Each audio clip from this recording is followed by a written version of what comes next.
오늘은 이 동방 박사들의 메시아를 기다리는 신앙이라는 주제로 말씀을 전하겠습니다. 동방 박사들의 신앙에 대해서 좀 아침에 공부하려고 합니다. 자, 이 동방에서 온 박사들은 누굴까요, 여러분?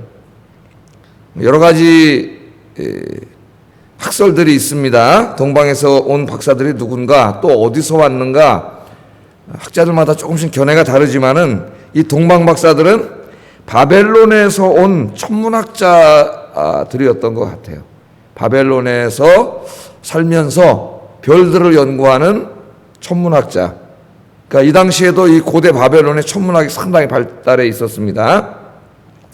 자, 이 사람들은 별들을 연구하면서 이를 통하여 위대한 왕의 탄생을 예언하거나 미래의 일들을 예측하거나 주로 이런 일들을 하던 그런 사람들입니다.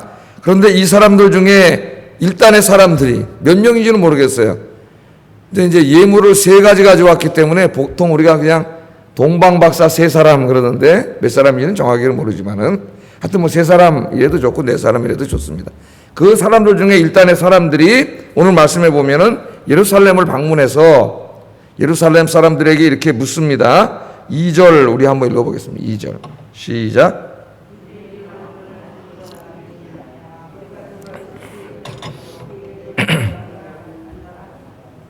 네, 동방으로부터 박사들이 예루살렘에 이르러 유대인의 왕으로 오시니가 어디 계시뇨? 우리가 동방에서 그의 별을 보고 그에게 경배하러 왔노라. 그렇게 이야기를 하고 있어요. 자, 이 동방 박사들이 유대인의 왕으로 태어나신 그 아기가 있다는 거죠. 장차 유대인의 왕이 될 사람이다 그런 말이죠. 그 유대인의 왕으로 태어나신 그 아기를, 그분을 우리가 찾으러 왔다. 그렇게 말합니다. 유대인의 왕. 자, 이것은 이 유대인의 왕이라고 하는 말은 유대인의 메시아 사상을 나타내는 말입니다.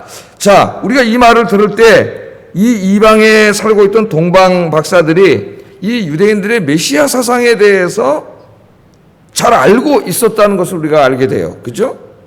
저 바벨론 땅에 살고 있는 지금 이란, 이라크, 그러니까 이라크 정도 사는 사람들이죠.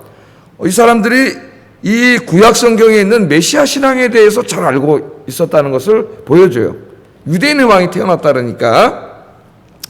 자, 당시에 이 바벨론에는 굉장히 큰 유대인 공동체가 있었습니다. 우리 요즘 그 다니엘서를 공부하고 있고 그 전에는 이사야서를 공부했어요. 바벨론이 이 이스라엘을 점령하고 예루살렘을 함락시킨 다음에 많은 유대인들을 어떻게 됐어요? 끌고 갔죠. 그래서 인구 이 분산 정책을 썼습니다. 그래서 바벨론 땅에 상당히 많은 유대인들이 이주해서 살게 됐고, 그리고 500년이 지났습니다. 물론 이제 스룹바벨 시대 때, 또 느헤미야가 돌아올 때에, 또 에스라가 돌아올 때 상당히 많은 사람들이 돌아와서 성전 건축 또는 예루살렘 성벽 건축에 함께 했던 것도 사실이지만 그 일부에 불과하고 더 많은 사람들은 바벨론에 살았죠. 다니엘도 돌아오지 않았습니다. 바벨론에서 살았어요. 자, 그러니까 그 유대 땅에는 굉장히 많은 유대인들이 살고 있었는데 아마도 이 사람들이 이 유대인들을 통해서 하나님을 믿게 된 사람들이 아닌가 그런 생각이 들어요. 하나님을 믿는 건 분명하거든요. 하나님을 믿게 되었고 또 구약 성경도 알게 되었고 그들과 이야기를 나누면서 구약 성경에 예언되어 있는 이 구원자 사상, 메시아에 대한 신앙도 갖게 된 것 같습니다. 이 사람들이. 그렇지 않았다면 여기까지 올 리가 없겠죠. 자, 그런데 이 동방 박사들이 와서 하는 말을 좀 우리가 유심히 살펴봐야 돼요. 유대인의 왕이 태어났다는 걸 이 사람이 어떻게 알았어요? 예? 아무 유대인들도 모르고 있는데 마태복음 2장을 읽어보면은 유대 땅의 대제사장, 성경학자들도 메시아 대망 사상이 구약에 예언되어 있다는 건 알고 있지만은 메시아를 보내주신다는 말씀이 메시아가 왔다는 걸 아무도 감지하지 못하고 있습니다. 그런데 이 이방 땅에 살고 있는 이 천문학자들이 지금 예수님이 태어난 걸 확신하고 있어요. 메시아가 태어났다는 것을 확신하고 있습니다. 근데 어떻게 알았느냐? 사람들이 물어봤을 거예요. 당신이 어떻게 그걸 압니까? 그랬더니 뭐라 그래요? 그는 메시아죠. 그의 별을 보고 우리가 그에게 경배하러 왔다. 그러니까 뭘 보고 알았다는 거예요? 별을 보고 알았다는 거죠. 별을 보고 알았다.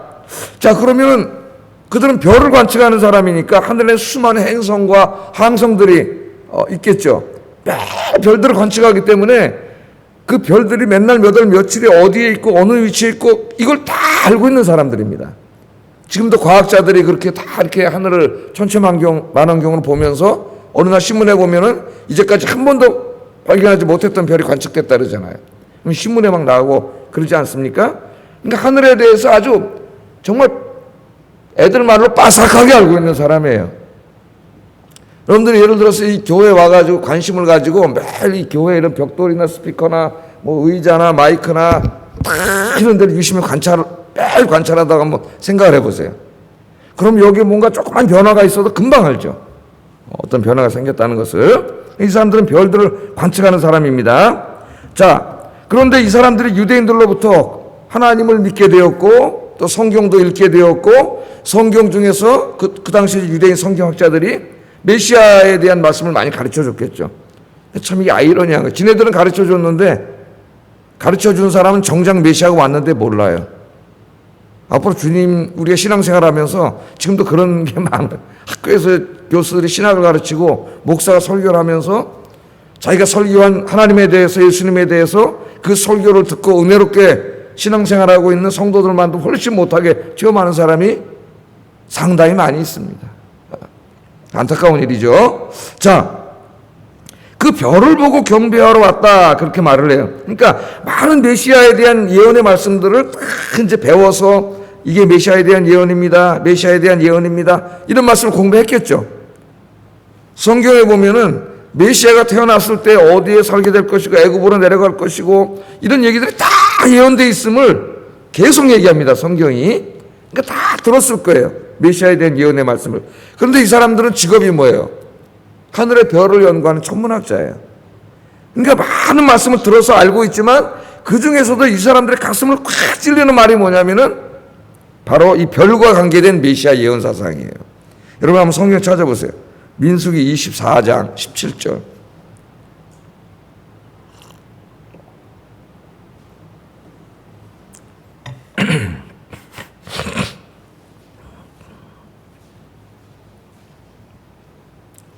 자, 읽어보겠습니다. 시작.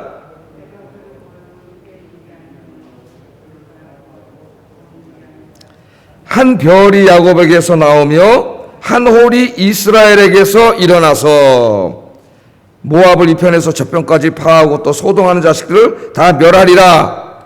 민수기에 이런 예언의 말씀이 나옵니다. 자, 이 예언의 말씀에 대한 자세한 내용은 뭐 새벽에 다 말씀드리지는 않겠습니다만은, 자, 여기에 나오는 이 한 별이 야곱에게서 나온다는 말이 있어요. 한 별이 야곱에서 나오는데 그 다음에는 한 별이라고 하지 않고 한 홀이라고 그래요. 한 홀은 왕이 잡고 있는 지팡이입니다. 그러니까 그 별은 바로 유대인의 왕이에요. 그래서 이스라엘 사람들은 이 말씀을 메시아에 대한 예언의 말씀으로 받아들였습니다. 그리고 아마 성경학자들이 여러 가지 메시아 예언에 대한 말씀을 가르치는 중에 이 말씀도 가르쳤을 거예요. 근데 다른 사람들은 그냥 그런가 보다 하고 지나갔겠지만 천문학을 전공하는 사람들에게는 이 말씀이 가슴에 확 닿았을 거예요. 왜? 자기들은 매일 별을 연구하는 사람이기 때문에 어느 날 정말 이 메시아를 알리는 별이 나타나면은 이제까지 자기네가 관측하지 못했던 그 별이 나타날 거 아닙니까? 그러니까 이 말이 별에 대한 예언이 아마 가슴에 확 왔을 거예요. 설교를 다 똑같이 들어도 자기가 이렇게 일하고 있는 부분이나 전공한 부분에 관한 말씀으로 제가 설교를 하면은 그 사람은 그날 더 은혜를 받아요. 말이 쏙쏙쏙쏙 막 더 들어오죠. 이 사람들도 마찬가지였을 거예요. 그래서 이제 메시아가 태어날 때는 한 별, 하나님께서 별로 징조를 보여주시는구나. 이걸 깨닫고 이제 그 다음 날부터 나가서 별을 관측할 때에는 다른 날하고는 달랐겠죠. 그 다음부터는 매일 하늘을 쳐다보면서 혹시 이 구세주 메시아의 탄생을 알리는 별을 하나님이 보내주셨나? 이렇게 하면서 찾아봤겠죠. 매일매일 찾아봤는데 변화가 없으니까 없구나 그렇게 살았을 거예요. 그래서 제가 오늘 제목을 메시아를 기다리는 신앙이다 이렇게 정해봤습니다. 우리가 지금 다시 오실 예수님을 기다리는 것과 똑같아요. 이 신앙생활. 우리는 그렇게 기다리고 있는가? 그거는 다를 수 있습니다. 신앙의 정도에 따라서. 자, 그래서 별을 관측했는데, 자, 어느 날 이 사람들이 별을 관측하고 있는데 이제까지 한 번도 관측되지 않은 새로운 별이 보이는 거죠. 하늘에. 여보게, 저 별 좀 봐. 저 처음 보는 별인데, 저는 우리가 이제까지 관측한 바에 의하면 천문학 역사에 한 번도 우리 눈에 관측되지 않은 별인데, 이렇게 자기들끼리 얘기를 했겠죠. 그 별에 대해서. 자, 이 별에 대해서 얘기하면서 이 동방 박사들은 이 별이 한 번도 인류 역사에서 관측되지 않은 별이기 때문에 이 별은 자기들은 늘 가슴에 담고 살았던 민수기 24장 17절 한 별이 이스라엘에서 태어날 거다. 그래서 예루살렘으로 온 거예요. 이 사람들이. 네? 그 말씀, 그 별은 바로 이스라엘의 홀이다. 왕이다. 그러니까 유대인의 왕으로 태어난 자가 어디 있느냐 그런 거예요. 태어났음에 틀림없다. 틀림없다. 그렇게 확신하게 된 것입니다. 얼마나 확신을 했냐면은 그 별을 보자마자 수천 킬로미터를 달려서 그 예루살렘까지 온 곳을 통해서 볼 때 이들이 하나님의 말씀을 얼마나 확신하고 있었는가, 이거 우리가 배워야 됩니다. 우리 성경 66권 말씀을 다 가지고 있잖아요. 하나님의 말씀을 읽고 배우고 묵상하면서 그 말씀을 일로 듣고 일로 흘리는 사람들이 아닙니다. 예? 그 말씀들을 가슴에 새기고 그 말씀이 말씀 그대로 반드시 이루어진다는 신앙을 가지고 있는 사람들이죠. 그러니까 이 말씀을 확신했기 때문에 수천 킬로미터로 오는 거죠. 이 사람들이. 그리고 그 말씀 속에 있는 별, 저 별이 바로 그 별이다. 이 사람들은 확신을 하게 된 겁니다. 자, 여러분, 하나님 우리에게 이 말씀을 주셨어요. 66권의 말씀은 하나님의 우리 약속의 말씀. 말씀대로 이루어져요, 안 이루어져요? 말씀대로 다 이루어집니다. 우리는 다시 오실 예수님을 기다리고 있는데 좀 이따 제가 이제 말씀드리겠지만은 다시 오실 예수님에 관한 말씀도 신약 성경에 너무나 많이 나와 있죠. 여러분들이 이 말씀을 믿습니까? 이 말씀을 믿으면 정말 이 말씀을 믿는 것, 믿음으로써 행해지는 이 동방 박사들의 이런 삶이 나타나야 돼요. 이 삶이. 너무나 확실한 거죠. 이 사람들이. 그래서 찾아온 거예요. 자, 그럼 이 별이 무슨 별이냐? 조금 좋은 주석들을 읽다 보면은 이 신약을 연구하는 분들이 이 별을 진짜 별로, 진짜 관측에는 행성이나 항성으로 생각하는 분들이 꽤 많이 있었습니다. 우리 복음주의 안에도 많이 있었어요. 자, 그래서 어떤 사람들은 이 별이 주전 12년에서 11년, 주님 태어나기 전에 12년에서 11년에 관측되었던 헨리 해성이라고 주장하는 사람도 있어요. 주석을 읽다 보면. 헨리 해성. 굉장히 밝지 않습니까?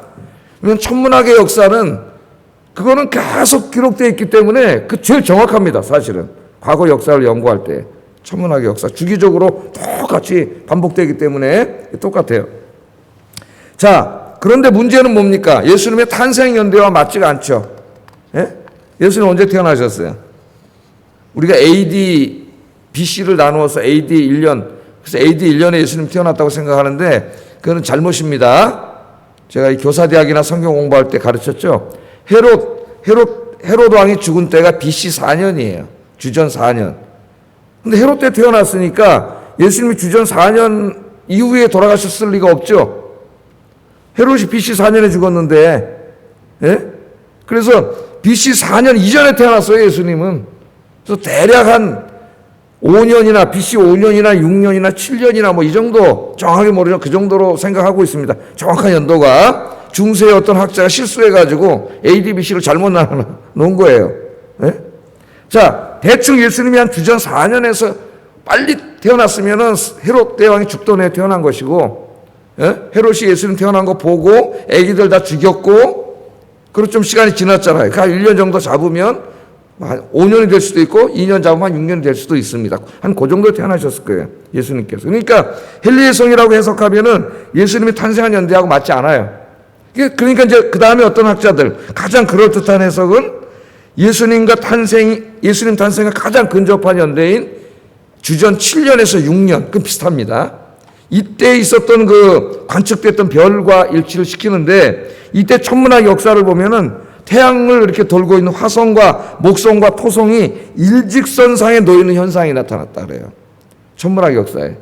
그러니까 이제 태양을 중심으로 이 별들이 10개 별들이 돌지 않습니까? 근데 전부 이 공전 주기가 다르죠. 우리 지구는 365일 4시간 몇 분 몇 초 이렇게 돌지만 다 달라요, 이 도는 기간이. 근데 어느 날 이게 이렇게 달라하고도 일치될 때가 있고, 우리도 그렇죠. 일식을 보고. 이렇게 세 별이 일치됐는데, 세 별이 일치되니까 얼마나 이 땅에서 밝게 보였겠어요. 엄청나게 밝게 보였죠. 그래서 연도도 보니까 예수님 태어난 연도하고 비슷해. 그래서 이거 확실하다.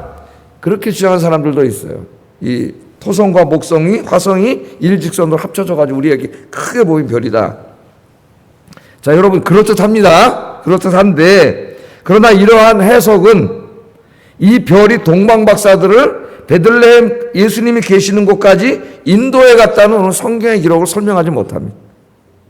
오늘 뭐라 그랬어요? 그 별이 다시 떠가지고 동방박사들을 예수님 계신 곳까지 인도에 갔다 그랬잖아요. 그러니까 진짜 별은 아닌 것 같아요. 제가 볼 때. 아주 그럴듯한 설명이지만, 목성이 이렇게 토성하고 화성 일치해서 그게 이렇게 이끌어갔을 리는 없지 않습니까? 그건 아닌 것 같아요. 아주 그럴듯한 해석이지만. 그래서 더 많은 학자들은 이 별을 하나님의 초자연적인 인도하심으로 해석을 합니다. 저도 그렇게 해석을 해요. 하나님의 초자연적인 인도. 예를 들어서 하나님께서 출애굽할 때 이스라엘 백성들을 인도해 가실 때 밤에는 뭘로 인도하셨다 그랬어요? 불로 인도해, 불기둥으로. 불기둥으로 따뜻하게 해주시고 그들의 길을 인도해 가셨습니다. 그래서 그들의 눈에는 불기둥으로 보였어요. 그러니까 그것과 마찬가지로 하나님께서 이 민수기 24장 17절의 예언, 예수님이 태어나셨잖아요. 메시아의 탄생을 알려주시는데 누구에게 알려주신 겁니까? 매일 성경을 읽으면서 별들을 관측하면서 메시아가 탄생하기를 간절히 기다리고 있던 이 경건한 사람들, 이 사람들에게 알려주신 거죠. 그들은 천문학자라는 걸 알고 있죠. 하나님께서 별들을 기다리고 있다는 걸 알고 있으니까 하나님께서 별을 딱 보여주신 거죠. 하나님이 초자연적으로 보여주신 저 하늘에 두신 그 별이 인간이 여기에서 볼 때는 뭐로 보이겠어요?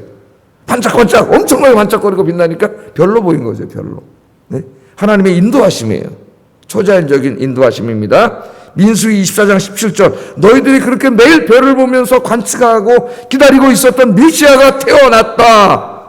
그걸 보여줘야 될 거 아니에요. 그 사람들에게 징조로. 그래서 하나님께서 딱 보여주신 거예요. 그리고 그 별이 계속 인도에 가서 예수님이 계신 곳까지 그렇게 인도해 주신 겁니다.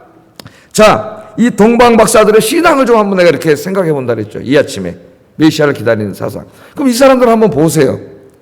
어느 날 자기 땅에 살고 있는 많은 유대인들과 서로 교류하며 살았겠죠. 500년이 지났으니까 뭐 한민족이나 마찬가지죠. 그죠? 500년이 지났어요. 저 사람들은 뿌리가 저 이스라엘 사람들이야. 뭐 그거는 모르지만은 우리나라 지금 500년이 지났는데 500년 전에 뭐 몽골의 사람이 여기 왔고 중국 사람이어서 이사해서 500년 살아갖고 자식을 낳았다 그러면 지금 모르죠. 우리가 잘. 근데 하여튼 그 사람들을 통해서 하나님을 믿게 됐고 성경을 읽게 됐고 구원자인 메시아가 태어난다는 걸 알게 됐고 그 중에서도 자기들이 이 천문학자로서의 별에 대한 약속, 별로 징조가 나타날 것이라는 걸 알게 되면서 이 사람들은 어떤 신앙을 갖게 된 거예요. 늘 하나님 말씀을 묵상하면서 이 세상을 구원하기 위해 찾아오실 메시아를 기다리고 산 거죠. 기다리고. 그러니까 자기가 하는 일을 다 내려놓고 난 메시아만 기다리고 살 거야 이렇게 산 게 아니고 그러면 안 되죠. 이단이 되는 겁니다. 이 사람들은 자기 일을 한 거예요. 천문학자로서 별들도 관측하고 해야 될 일을 다 하면서도 그 가운데 약속된 하나님의 말씀, 하나님이 한 별을 보내주실 거라는 말씀을 간절히 기다리면서 한 거예요. 반드시 주님이 구원자를 보내주실 것이다. 그러니까 우리 신앙생활에 많은 걸 보여줍니다. 그렇게 산 거예요. 말씀을 묵상하고 자기에게 주어진 인생을 열심히 살면서 그러나 세상에 소망 두지 않고 이 세상을 구원할 메시아가 다시 찾아오심에 소망을 두고 살다가 어느 날 그 성경에 나타났다는 별이 나타난 걸 보고 야, 메시아가 탄생했다는 걸 확신하게 된 거죠. 그래서 메시아를 경배하려고 수천 킬로미터를 찾아온 거니까 이 사람들이 얼마나 하나님 말씀을 확신했으며 메시아의 탄생을 조금 더 의심하지 않고 믿었고 그것을 믿음으로 끝난 게 아니라 실천으로 옮겼다는 거예요. 삶으로. 이걸로 우리가 본받아야 된다는 겁니다. 오늘 우리의 시점에서 보면 예수님이 2000년 전에 이미 유대 땅 베들레헴에 오셨어요. 뿐만 아니라 십자가에서 죽으심으로 우리의 죄를 다 해결하셨고 부활하심으로 우리의 구원을 완성하셨어요. 지금은 하늘로 승천하셔서 온 세상을 다스리는 만왕의 왕으로 계십니다. 신약 성경이 이걸 다 우리에게 가르쳐주고 있어요. 근데 뿐만 아니라 지금 온 세상을 다스리는 만왕의 왕이신 그 예수님이 다시 오신다는 것을 우리에게 약속해 주셨습니다. 2000년 전에는 오셔서 우리의 죄의 문제를 해결해 주셨지만은 이제 다시 오실 때는 우리의 구원을 완전히 이루어 주시는 거죠. 이 땅에 이 죄악 세상, 이 죽음이 지배하는 세상에 이 세상을 완전히 치유해서 하나님 나라로 새롭게 죄와 죽음이 없는, 고통이 없는 하나님 나라로 새롭게 창조하시기 위해서 오시는 거고, 그 하나님 나라에서 우리를 구원해서 살게 하기 위해서 우리 예수님이 다시 오신다. 이거 성경이 계속 신약 성경은 가르치고 있습니다. 신약 성경의 핵심적인 가르침이죠. 우리가 그 말씀들을 이렇게 콕 집어서 찾아보면 마태복음 24장이라든가 마가복음 13장이라든가 누가복음 21장, 데살로니가 전서 4장, 5장, 그 다음에 요한계시록 전체, 어떻게 보면 신약 성경 전체가 이걸 가르치고 있어요. 그래서 우리가 이 말씀을 첫째 어떻게 해야 돼요? 이 동방 박사들처럼 늘 묵상을 해요. 늘 묵상을 하고 읽으면서, 그 다음 두 번째는 뭐예요? 이 말씀대로 반드시 이루어질 것을 확신하는 믿음을 갖는 게 중요해요. 우리가 사는 이 세상이 다가 아니고, 우리의 구원을 완성하고 이 땅에 하나님 나라를 세우기 위해서 우리 예수님께서 반드시 다시 오신다. 그걸 우리 재림하신다 그러죠. 조금 아까도 우리 신앙 고백했습니다. 산자와 죽은 자를 심판하러 오신다는 것을 내가 믿습니다. 우리 예배 때마다 그걸 신앙 고백하고 있어요. 근데 문제는 많은 사람이 그 신앙 고백을 하고 믿습니다 해놓고 다 잊어먹어. 그리고 이 세상만 바라보고 여기서 그냥 어떻게 한번 좀 잘 살다 가볼까, 부와 권력을 누려볼까, 재미를 시컷 느껴볼까, 여기에만 관심을 갖고 살아가요. 많은 그리스도인들도. 오늘 우리가 안타깝죠. 그래서 우리 기독교 신앙은 동방 박사들과 똑같은 신앙을 가져야 됩니다. 우리 주님이 다시 오신다는 이 말씀을 늘 묵상하면서 그 말씀을 확신하고 우리 주님이 가져오실 하나님 나라와 구원을 소망하면서 오늘 하루하루 더 믿음의 싸움을 싸워나가시는 우리 아영교회 성도님들 되시기를 주의 이름으로 축복합니다. 자, 이게 첫 번째 우리가 동방 박사들에게서 배워야 될 신앙이고요. 자, 두 번째 한번 생각해 볼 것은 메시아가 탄생됐다는 것을 확신했을 때, 구원자가 왔다, 그걸 확신했을 때 이들은 그냥 가만히 있지 않았습니다. 그 메시아를 만나기 위해서, 만나서 뭐 하려고요? 경배드리고 감사의 예물을 드리기 위해서 수천 킬로미터의 길을 뭐다 하지 않고 찾아왔다는 거예요. 찾아왔다는 거예요. 그래서 아기를 만난 다음에 11절 한번 읽어볼까요? 11절 읽어보겠습니다. 시작. 엎드려 아기께 경배하고 보배합을 열어 황금과 유향과 몰약을 예물로 드리니라. 아멘. 그러니까 수천 킬로미터를 찾아왔어요. 그래서 이것은 우리에게 무엇을 가르쳐줘요? 예수님을 만나 예수님을 예배하는 것의 중요성을 우리에게 가르쳐줍니다. 그들은 왕이신, 진짜 왕이신 그분, 하나님의 아들이신 그분이 이 세상을 구원하기 위해 이 땅을 아기의 모습으로 방문했다고 하는 이 감격적인 사실을 그들이 별을 통해서 깨닫게 된 거죠. 징조를 통해서. 그걸 너무나 확신했기 때문에 수천 킬로미터를 못하지 않고 달려와서 아기 예수께 경배를 드리면서 황금과 유향과 몰약을 우리 예수님께 드렸습니다. 이제까지 그 많은 이 신학자들이 황금과 유향과 몰약을 좀 상징적으로 해석을 했어요. 그래서 황금은 왕이신 예수님을 상징하고, 뭐 유향은 하나님, 예수님의 신성, 하나님이신 예수님을 상징하고, 몰약은 예수님이 받으신 십자가의 고난을 상징하고, 뭐 그래서 이렇게 새 예물을 드렸다는 주석이 굉장히 많습니다. 옛날 주석들을 보면은. 물론 뭐 이렇게 상징적으로 해석하는 것도 크게 나쁘진 않겠지만은, 그게 뭐 근거 있는 해석은 아니에요. 제가 생각할 땐 지나친 알레고리적 해석이 아닌가 그런 생각이 듭니다. 자, 이 황금과 유향과 몰약은 당시의 사람들이 신이나 혹은 왕에게 드리는 가장 값비싸고 좋은 선물이에요. 황금과 유향과 몰약은.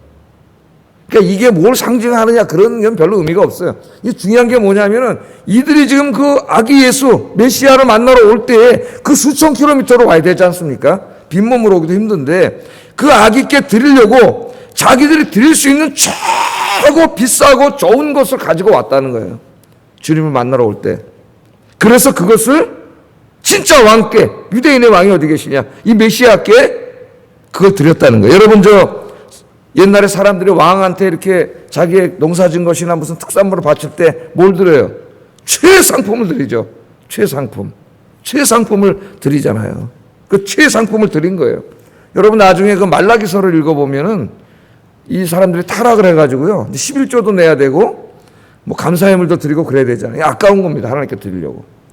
11조 어떻게 냈다 그랬어요? 이렇게 이제 작대기를 하나 이렇게 세워놓으면은, 이걸로 이제 양들이 지나가잖아요. 그러면 이제 이렇게 싹 지나가다 10번째 지나가면 이제 그걸 11조로 드리고 이런 식으로 이스라엘 사람들이 드렸는데, 근데 이렇게 양들이 지나가는데 꼭 10번째 지나가는 놈이 제일 살찌고 기름진 놈이 지나가네.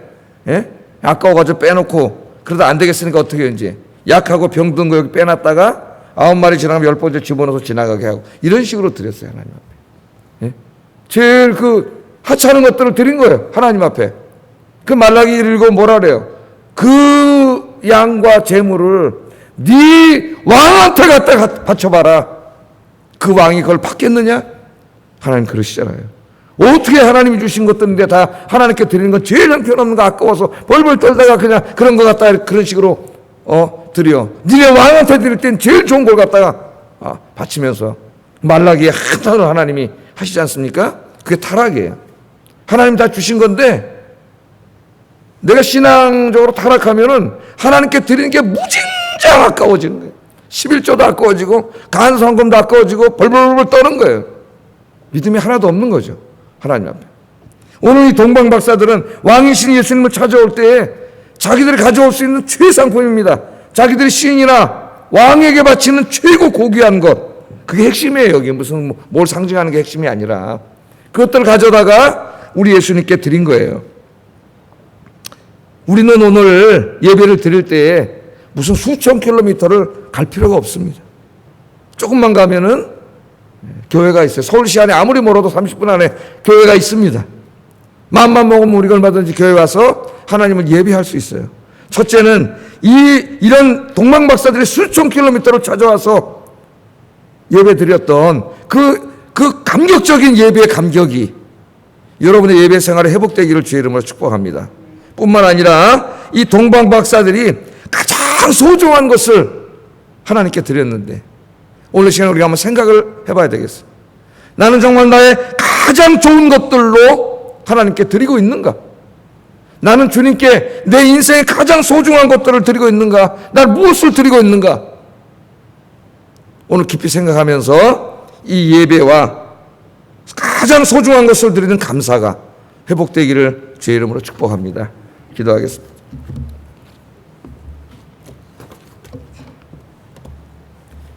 자, 오늘 두 가지 말씀을 드렸습니다. 첫째는 메시아를 기다리는 사상. 우리하고 똑같다 그랬어요. 우리는 재림의 예수님을 지금 기다리고 있습니다. 늘 그 말씀을 묵상하면서 시대의 징조들을 분별하면서 예수님이 가져오실 하나님 나라와 구원을 소망 중에 기다리며 살게 하여 주시옵소서. 첫 번째고요. 두 번째는 이 예수님을 소망 중에 기다리는 가운데 예배의 감격과 이 감사의 영성이 살아나게 하여 주시옵소서. 기도하겠습니다. 사랑과 은혜가 충만하신 아버지 하나님, 너무나 감사합니다. 요즘 힘들고 어려운 가운데 있지만은 특별히 아버지 주의 사랑하는 백성들을 사랑하시고 이 새벽에 자리에서 일어나 주님을 만나겠다고 하는 그 뜨거운 신앙을 가지고 감사하는 마음으로 예배에 대한 열망으로 이 새벽 시간에 주님 전에 오게 하신 것 아버지 하나님 감사합니다. 동방 박사들이 수천 킬로미터를 못 하지 아니하고 예루살렘까지 찾아오고 베들레헴까지 찾아가 아기 예수께 경배하고 가장 귀한 예물을 주님 앞에 드린 것처럼 우리의 예배 생활이 그런 감격적인 예배 생활이 되도록 인도해 주시고 우리도 주님 앞에 내 인생의 내 삶의 가장 귀하고 소중한 것들로 주님께 드리는 삶이 되도록 인도해 주시옵소서. 주님 오시는 그날까지 주님이 다시 오시겠다고 하신 약속의 말씀들을 늘 읽고 듣고 묵상하면서 그날을 소망하면서 주님이 가져오실 하나님의 나라와 구원의 완전한 성취를 기다리면서 오늘도 믿음의 싸움을 싸워 승리하는 우리 아영교회 성도들이 되게 하여 주시옵소서. 예수님 이름으로 기도드립니다. 아멘. 하늘에 계신 우리 아버지여, 이름이 거룩히 여김을